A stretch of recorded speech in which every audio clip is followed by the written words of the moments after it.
by the Sisterhood to investigate Tristram, along with a group of rogues that she led. We'll talk more about this Sisterhood in the future. As for Jazreth, he was a member of the Vigerai, a mage clan that we've spoken about before. The Vigerai sent many of its members to investigate Tristram, to both seek out the source of evil, as well as discover any long-lost tomes of magical knowledge along the way. Together, the trio ventured into the cathedral. They defeated the Butcher, Fresh meat. and then Aiden came face to face, or face to skull, I guess, with his father, King Leoric, who had now become the Skeleton King. It was hard on Aiden, but the trio managed to vanquish the Skeleton King and put Leoric to rest once and for all. Right? I mean, surely that's the last of Leoric, right? Surely this is the end of this tragic character's misery? He's not gonna have to suffer anymore?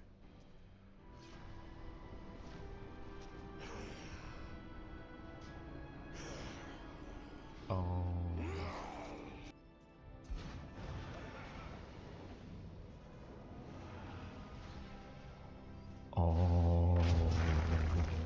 The trio continued to slay their way deeper and deeper into the cathedral, eventually reaching the unholy altar where they found the treacherous Archbishop Lazarus and a young boy who had just been sacrificed, whom the trio originally believed to be Albert. They killed Lazarus and confirmed that the body was not that of Aiden's brother. Oh, phew, what a relief. It's just some other poor innocent child. After they reported back to Deckard Cain, who confirmed to them that the next threat they'd have to face was Diablo himself, they proceeded deeper into the cathedral, and Aiden described the final level as the threshold of hell itself. Not only did they have to fight demons, but the influence of Diablo's terror made Aiden relive his worst nightmares, his greatest failures, and his fears that he'd never live up to his father's expectations. How could I fail that spelling bee and no address has 2 D's? Stupid. But believing he could still save his brother, Aiden fought through it all, and with the trio's combined forces, they managed to wear Diablo down. Aiden struck the final blow. He pulled the Soulstone shard out of Diablo's skull, only to see Diablo's corpse transform back into the body of his little brother.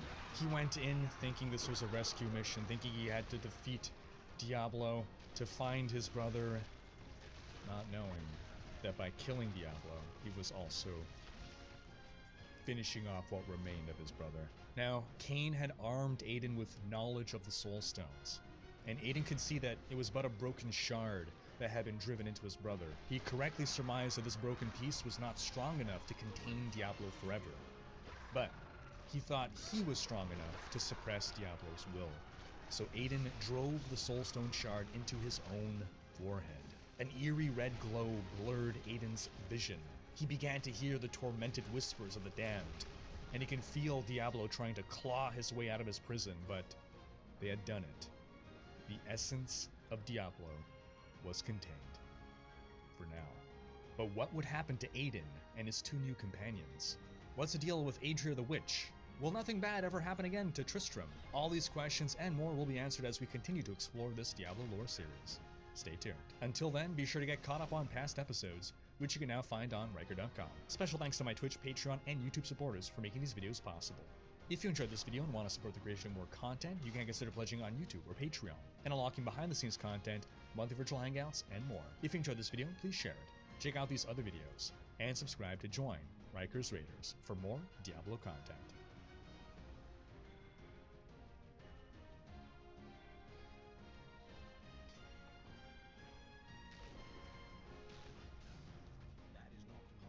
Today I want to tell you the story of the biggest threat to Sanctuary. The great deceiver, the trickster, the lord of hatred himself. The father of Lilith and Lucian. I want to tell you the story of Mephisto. At the dawn of creation, a single near perfect entity called Anu exists. Anu embodies all that is pure and seeks to cleanse itself of any darkness within. This expulsion of darkness gives birth to Tathamet, a monstrous 7-headed dragon. Tathamet embodies all that is evil and vile, forming the opposite of Anu. For ages, Anu and Tathamet engage in an endless battle, each seeking to destroy the other. Their final clash is cataclysmic, and in their mutual destruction, they leave behind shattered fragments of their essence. From the remains of Tathamet's body, these essences, the burning hells are born. Each of Tathamet's 7 heads transform into a great evil. The 3 most powerful heads become the prime evils: Diablo, the Lord of Terror, Mephisto, the Lord of Hatred, and Baal, the Lord of Destruction. The remaining heads become the lesser evils, who also take their place in the hierarchy of hell. Mephisto, as the eldest of the prime evils, takes a leading role amongst his brothers. He embodies hatred, a force that fuels and feeds upon the terror and destruction brought by Diablo and Baal. Together, the prime evils establish a strict and ruthless rule over the demons of hell. Their power is interdependent, creating a vicious cycle where terror begets hatred and hatred begets destruction. Despite their combined strength, the unity amongst the prime evils is fragile. Mephisto is cunning and manipulative, and he often pits his brothers against each other to maintain his dominance, which is their downfall, really. This strategy ensures that he retains control and keeps any potential threats to his authority in check. Mephisto is the ultimate trickster, playing 4D chess when you're trying to learn checkers. In the Burning Hells, Mephisto's realm is the realm of, you guessed it, hatred. Here, he revels in the chaos and discord that his essence fosters amongst his denizens. His influence extends far and wide, shaping the malevolent actions of countless demons. As the Lord of Hatred, Mephisto is not only a force of malevolence, but also a master of deceit and manipulation, as I mentioned, the ultimate trickster. His schemes are intricate, and his reach extends into the very fabric of the demonic hierarchy and spills onto one of the greatest wars ever fought in this universe. A war known only as the Eternal Conflict. Chapter 2. So I've mentioned that the great evils were born of Tathamet, but the angels were born from the body of Anu. These angels are the polar opposites of the demons in all ways, and seek to eradicate them at all costs. And so the Eternal Conflict started. This conflict is a ceaseless war between the burning hells and the high heavens. It's a struggle for dominance over all creation, with neither side willing to relent. The war was most commonly fought in the realm of Pandemonium, as both sides fought for control of the World Stone. It is said that whoever controlled the World Stone had the ability to shape reality and create life and worlds almost without restriction. Unlike his brothers, who often lead armies, Mephisto chooses a different approach in the conflict. He excels in manipulation, turning allies into enemies and creating discord within the enemy ranks. This strategic cunning is evident in numerous battles against the high heavens, where he undermines angelic forces through subterfuge and psychological warfare. If you want to learn more about this period, the Book of Adria and the Sin War novels do mention the Eternal Conflict a couple of times. One of these battles was a pivotal moment in the war, the 5th Battle of the Diamond Gates. It is one of the rare occasions where Mephisto truly unites his efforts with his brothers. Their combined might almost breaches the gates of heaven, bringing them to the brink of victory. However, their inherent distrust and desire for personal gain lead to internal strife. As they begin to argue and fight over the spoils of their anticipated victory, their coordinated attack falters. Classic demons, really.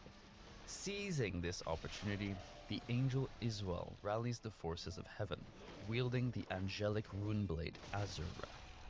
Iswell launches a counterattack, driving the prime evils and their demonic forces back.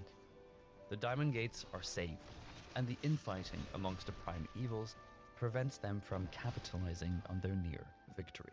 During one of the battles on the battlefields of Pandemonium, Mephisto noticed that the angels were withdrawing. He ordered his forces to withdraw so he could analyze the situation. Baal, losing patience, stormed the Pandemonium fortress and discovered that the World Stone was missing. Indeed, it was Mephisto's daughter, Lilith, and a rogue angel named Inarius. Sick of the constant warring, that plotted together to steal the World Stone from under the nose of both heaven and hell, and create a new realm called Sanctuary, where they could forge their own path with their children, the Nephilim. Eventually, tales of demons summoned into a new realm and a new people reached the ears of Mephisto and his brothers. And so, Sanctuary was discovered. Sensing an opportunity, Mephisto and his brothers devise a plan to corrupt humanity, the descendants of the Nephilim. By turning humans into their instruments, the prime evils aim to gain an advantage in the eternal conflict. Mephisto, Diablo, and Baal begin to influence mortal minds through whispers and dreams, sowing seeds of corruption across Sanctuary. This starts what we now know as the Sin War. To further their agenda, the prime evils create the Triune, a cult disguised as a benevolent religious organization. Mephisto takes on the persona of Mephis, the spirit of love, presenting himself as a compassionate deity. The Triune's true purpose is to convert humanity to the side of the prime evils, gradually shifting their allegiance away from the high heavens. However, their actions do not go unchallenged. Inarius, the architect of Sanctuary, forms the Cathedral of Light to counter the influence of the Triune. Both sides vie for influence, manipulating mortals and waging a covert war that will determine the destiny of Sanctuary. The Sin War intensifies as the Edorim, a group of awakened Nephilim led by Uldyssian, rise to oppose both the Triune and the Cathedral of Light. We could do an entire video on Uldyssian, to be honest, but for now, let's stick to the highlights. These ordinary humans, the Nephilim, transformed by their latent powers, fight to bring justice and break the grip of both the prime evils and Inarius over mankind. Despite facing heavy losses, the Edorim managed to defeat both Lilith and Inarius, temporarily weakening their hold on Sanctuary. In the aftermath of the Sin War, and having lost his foothold on Sanctuary, Mephisto meets with the Angerus Council, the ruling body of the High Heavens. He proposes a truce. Sanctuary will be left untouched by both angels and demons, allowing humanity to find its own path. In return, Mephisto is given custody of Inarius, whom he takes as a prisoner. To seal the agreement, Mephisto places his mark on the ruins of the Cathedral of Light, creating a barrier between the realms. This fragile peace is a temporal respite. The influence of both heaven and hell on Sanctuary is merely paused, not eradicated, which leads us to the events of the Dark Exile. In the millennia following the Sin War, tensions boil over in the infernal hierarchy. Andariel, Asmodan, Belial, and Duriel, the lesser evils of hell, grow increasingly frustrated. They believe that Mephisto and his brothers have lost sight of their mission, focusing too much on humanity during the Sin War. This simmering discontent eventually erupts into open rebellion. The lesser evil rise against their betters, the Primes, leading them to their downfall and exile from hell. An event forever remembered as the Dark Exile. And remember, Mephisto is a master of deception, always playing the long game, if you know what I mean. Cast out into the mortal realm, Mephisto loses his corporeal form. To regain physicality, he needs hosts to possess. This influence seeps through whispers and dreams, slowly twisting their victims into nightmarish reflections of Mephisto's true form. This insidious corruption spreads the dark influence across Sanctuary. The growing threat of the prime evils prompts action from the Archangel Tyrael. He creates the Horadrim, an alliance dedicated to combating the demonic menace. Tyrael equips these humans with soul stones, mystical artifacts forged from the shards of the World Stone, each imbued with the power to imprison a prime evil. This includes a sapphire-colored soulstone to capture Mephisto. Yes, unbeknownst to the Horadrim, this is all part of Mephisto's grand design. He aims to use the soulstone to corrupt the Worldstone itself, turning humanity into his new army against heaven. You see, by being captured into such a powerful artifact, Mephisto can corrupt humanity from within, a severe unintended consequence of Tyrael's plan.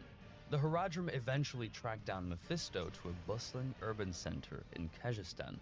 A fierce battle ensues, wreaking havoc on the surroundings. Despite the chaos, the Horadrim succeed in imprisoning Mephisto within the Sapphire Soulstone. The captured Mephisto is handed over to the Zakarum priests, who entomb the soulstone within